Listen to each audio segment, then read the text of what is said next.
But the statistics will rattle you to your core. Suicide is the second leading cause of deaths for Kentuckians ages 10 to 34, according to the CDC.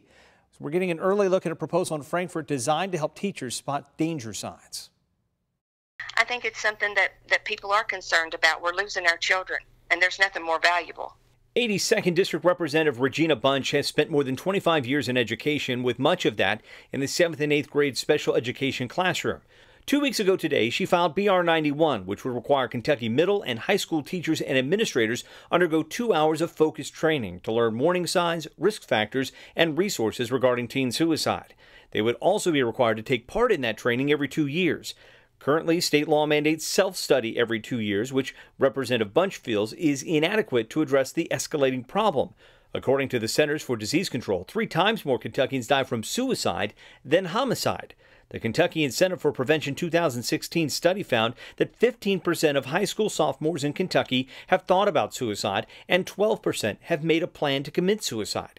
The legislation is in its very early stages, but the Southeast Kentucky Republican is confident that her party's leadership is willing to discuss what she described as a taboo subject when the General Assembly returns to Frankfort early next year.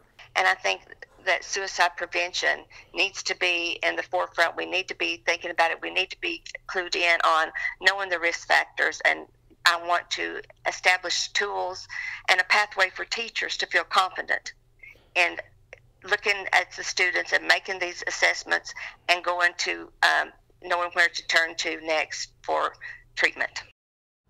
Centerstone, formerly 7 County Services, offers emergency crisis for children and adults. That number is on your screen, and we want to leave that up there for you in case you need to write this down, in case this impacts you or your family. We've also shared it on Facebook and Twitter. Rachel, officials with Cornerstone say that they have yet to see this proposal. It's an early draft of this proposal, so they have taken no stance on Representative Bunch's plan so far. Very important to point out that they have not seen this plan because it's so early in the stages of this. You've been talking to that Kentucky lawmaker. With what you've heard, what they do now, and what this would bring to the table, is there added value where you think it will enhance a teacher's ability to know those warning signs? Representative Bunch feels that there is, because as an educator, she thinks that having hands-on and hearing from someone and going through an entire program is better than a self-assessment. Like a pamphlet. A pamphlet kind of a situation. This would be 2 hours, and teachers already are required to take part in 24 hours of professional development during a school year. She thinks that it wouldn't cost any more for school districts to incorporate that as 2 hours of the 24 every 2 years. All right, like you said, early in the game, we'll see what happens. I know you'll follow it. Thank you, Chris. Really appreciate it.